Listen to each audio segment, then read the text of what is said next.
Hi అండి, welcome to my cooking channel. ఈరోజు నేను కరివేపాకు కారం పొడి చేస్తున్నానండి. అది ఎలా చేసుకోవాలో ప్రాసెస్ నేను స్టార్ట్ చేస్తున్నానండి.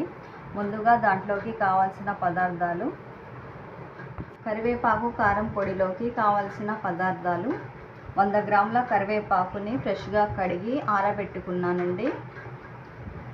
50 గ్రాముల ఎండుమిర్చి, 2 స్పూన్ల ధనియాలు, 2 స్పూన్ల పచ్చిశనగపప్పు, 2 స్పూన్ల మినప్పప్పు, వెల్లుల్లిపాయ రెబ్బలు ఒక 15 వేసుకున్నానండి. జీలకర్ర 1 స్పూను, ఒక నిమ్మకాయ సైజ్ అంతా చింతపండు అండి, 50 గ్రాముల ఎండు కొబ్బరి అండి. ఇలా బారుగా కట్ చేసుకోవాలండి. కారపొడి ఎలా చేసుకోవాలో ప్రాసెస్ నేను స్టార్ట్ చేస్తున్నానండి. కరివేపాకు కారం పొడి చేసుకోవడానికి స్టవ్ వెలిగించి కళాయి పెట్టుకున్నానండి. కళాయి హీట్ ఎక్కింది. అందులోకి ఆయిల్ వేసుకుంటున్నానండి. ఇందులో కొద్దిగా ఆయిల్ ఎక్కువగానే వేసుకుంటున్నానండి. 2 గిన్నెలు ఆయిల్ వేసుకున్నానండి. ఆయిల్ హీట్ ఎక్కిందండి. ఇప్పుడు అందులోకి పచ్చిశనగపప్పు, మినప్పప్పు వేసుకుంటున్నానండి.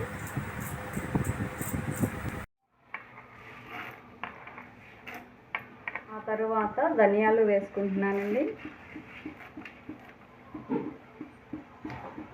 ఇవి కొద్దిగా వేగాలండి.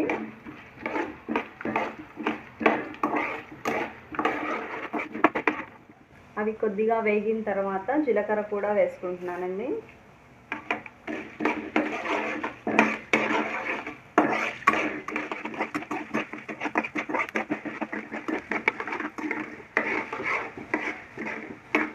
చూసారు కదండి, ఇలా దోరగా వేగితే చాలు. ఇప్పుడు వీటిని ఒక గిన్నెలోకి తీసేసుకుంటున్నాను.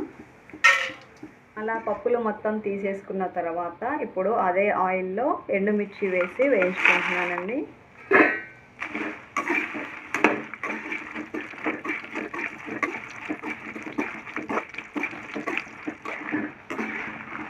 ఎండుమిర్చి కూడా వేగిపోయాయండి. వీటిని కూడా తీసేసుకుంటున్నాను. తర్వాత కరివేపాకును వేసి ఫ్రై చేసుకుంటున్నానండి.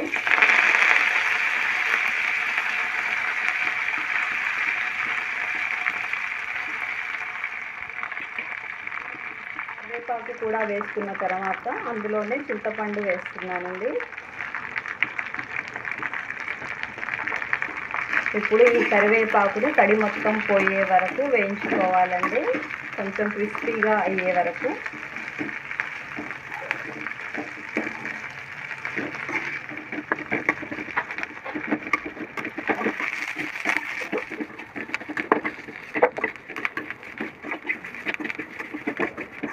చూసారు కదండి, కరివేపాకు ఇలా వేగితే చాలు. ఇప్పుడు దీన్ని కూడా తీసేసుకుంటున్నాను. కరివేపాకు కూడా వేయించుకున్న తర్వాత కొబ్బరి వేసి వేయించుకుంటున్నానండి. ఈ కొబ్బరి కొద్దిగా కలర్ చేంజ్ అయితే చాలండి.